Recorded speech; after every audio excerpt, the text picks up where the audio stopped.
there you go. There's the workstation. It's kind of cool because I can walk away and you can still hear me. So it's nice to have a mic for a change. Big old 16 pill. No screws.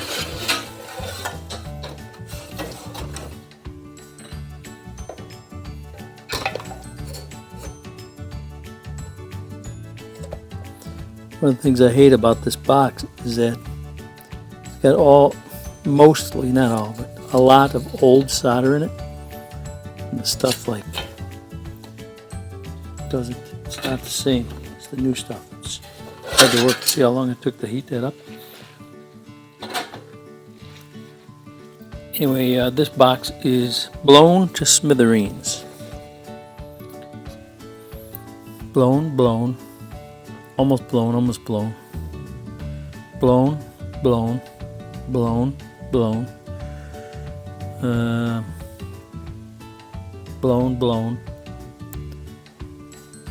So we know we've got at least 2 pills blown here. None of these quarter watts blew, so we don't know. I'm pulling everything out. I'm stripping this. I'm refurbishing this whole box. The entire box is getting refurbished. This is my old original 711 built. He calls them high velocity. It's really heavy. I'm gonna take the fans off. See how this thing's all beat up, scratches and everything. This baby's gonna get. I don't know if you can, yeah, you can see all the scratches and everything. Totally refurbished. I'm gonna sand it real good. I'm gonna feather fill it. I'll show you that when I do it. Sand it real good, and it's gonna get a paint job. This is my box. I'm keeping it forever. Had it forever. Had it for like 30 years. Again, I'd like to reiterate, when Paul made this box for us, it never blew up once. We ran it for 25 years with all Toshibas. The only reason it's all tore up and why we tore it up now is because 22 stole all the Toshibas out for his 64 pill. And ever since then, we've been mix matching. You know, we've made, this was a 2 drive and 12 at one point. We just used it for whatever, whenever. This has become our mutt. But now I want to strip it down, make it a brand new 16 pill with all matching HG regular 2879s.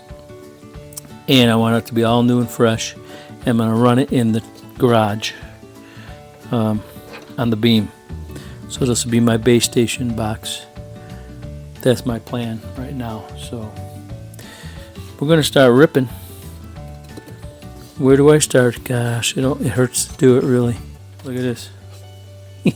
Look at this bad boy. I got to take some good videos of this thing because I want to put it back the way it is, you know. This looks like it might actually be a very good picture, too. I could actually see the HGs and the values on there. If you look close, you'll notice there's C's, there's regulars, there are different values. You name it, we slapped it in there when we had it. Whatever it took to keep talking. I'm not going to make it a C box. I'm going to convert it to a regular. I don't need C's, I don't bolt. Where do I start?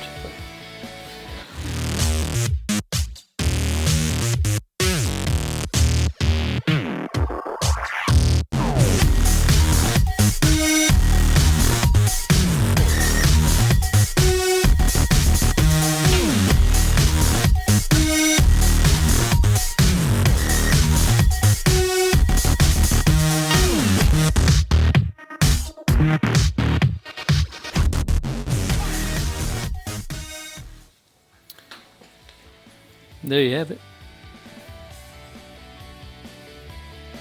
She's out.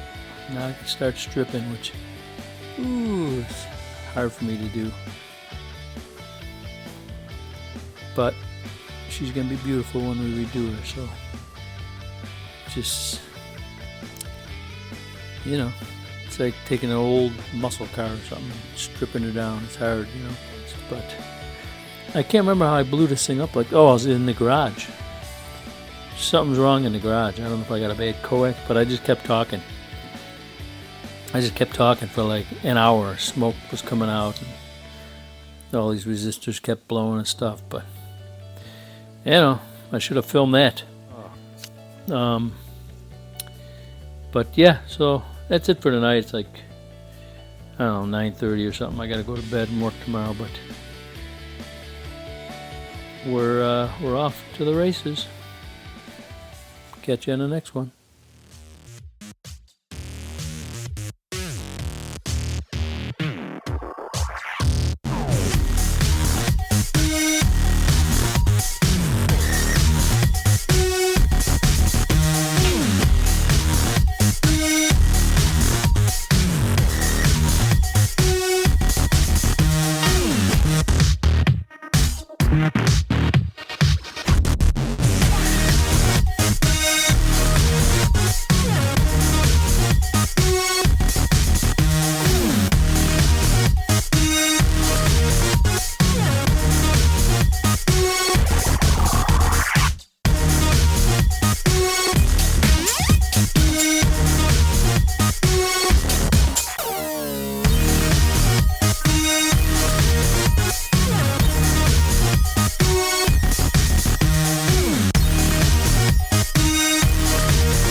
Oops. Now I know why this box is malfunctioning. Must have been a late night when I put those pills in. Fortunately, it's the only one, but it explains now why this box was malfunctioning in the garage. Pretty sure that's the reason.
Okay, my friends, here's what we got.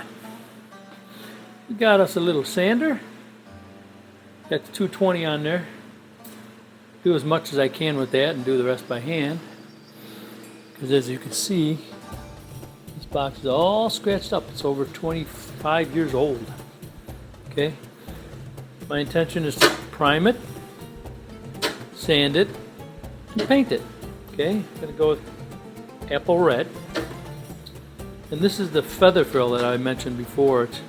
We used to call it feather fill. Back in the day, you know, we're old. But it's this stuff here.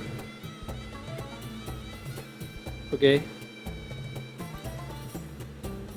And basically, it says here on the, it says, quickly repairs stone chips, paint scratches, and minor dents. bonds to primer, metal, fiberglass, and aluminum.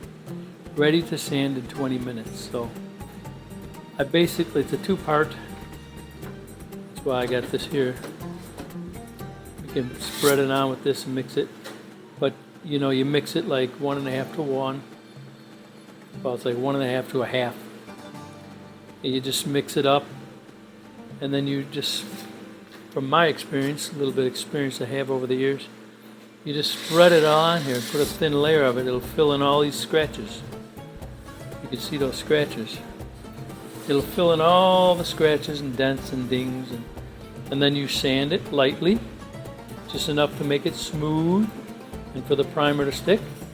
And then you sand the primer and you paint it, and it should turn out really, really nice. So that's what we're going to attempt to do today. Set up our little, I'm not feeling real energetic. I drove today, it's cold and damp. It's been drizzling all day. It's like 35 degrees with a wind. And I really don't even feel like doing this, but you know, maybe we could do it for an hour or something, get something done. This thing's not going to get done by itself. So without further ado, we'll set up the time lapse and rock and roll.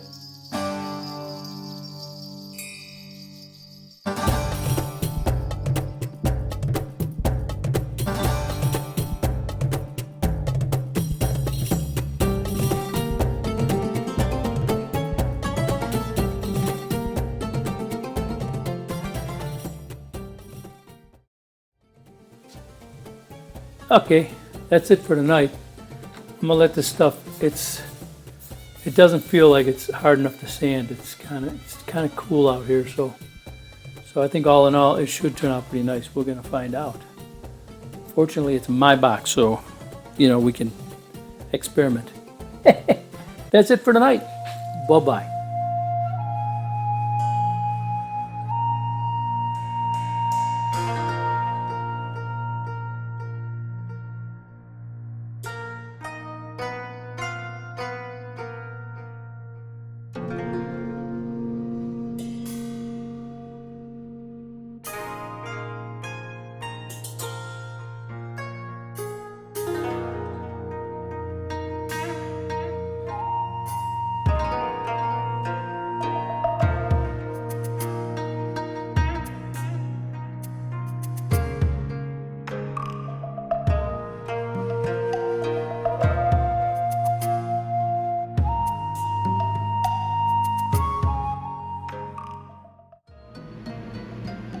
Okay, so I know it seems kind of crazy, right? I covered the whole thing, beat up, and then I basically sanded it all off. And the theory is, you know, my disc sander can only go flat on this metal, right?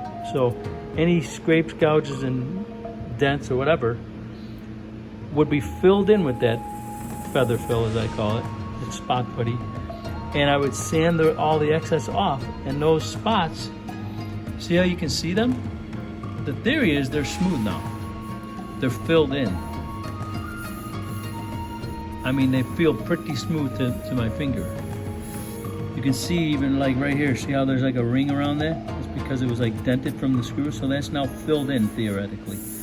So now you prime this and you paint this, and it should look virtually new. That's the theory.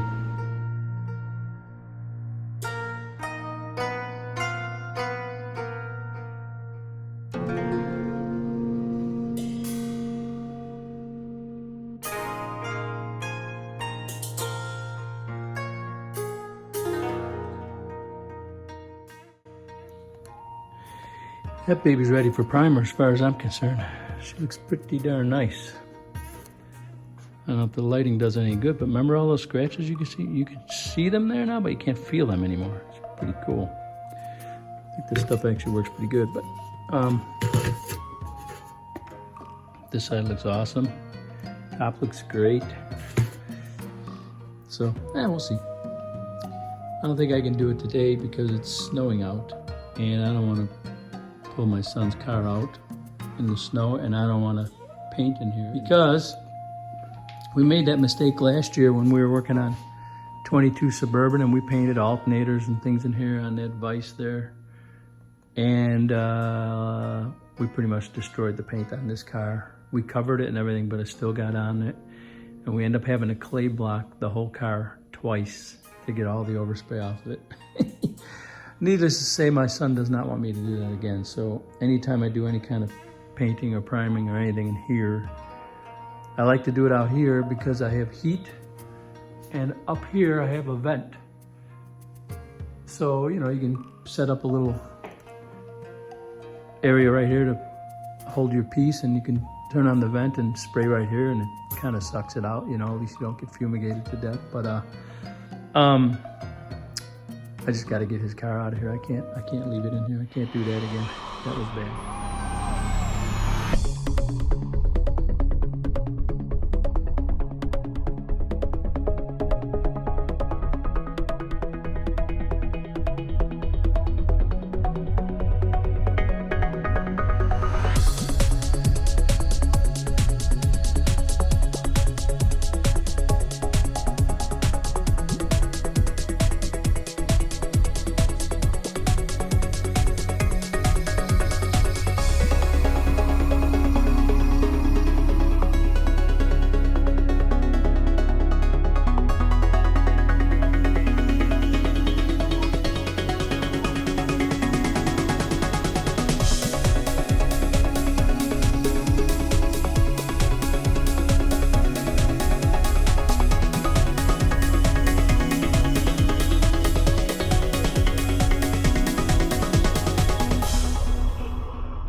Okay, that's done. Got the door open, trying to let some air out. It's kind of a catch-22 because you want to keep it warm. Coldness could make it run too. So I got the heat going, got the heat blowing. Got to get some of those fumes out here. You can see how much, look at the overspray on the ground there. All that would be sitting on Joey's car if I didn't take it out of here. That's why you see I got all my CB stuff covered up. It's my CB in there, 5 bills in there, power supply. This is the lollipop under here. Don't want to paint that baby. I've had it for, I don't know, that might be my brother's original one from the 70s. I don't even know, because I know I never bought one. So I probably stole that from him too. Maybe I did buy one. I got one from my buddy Bad News. Maybe that's that one. I don't know.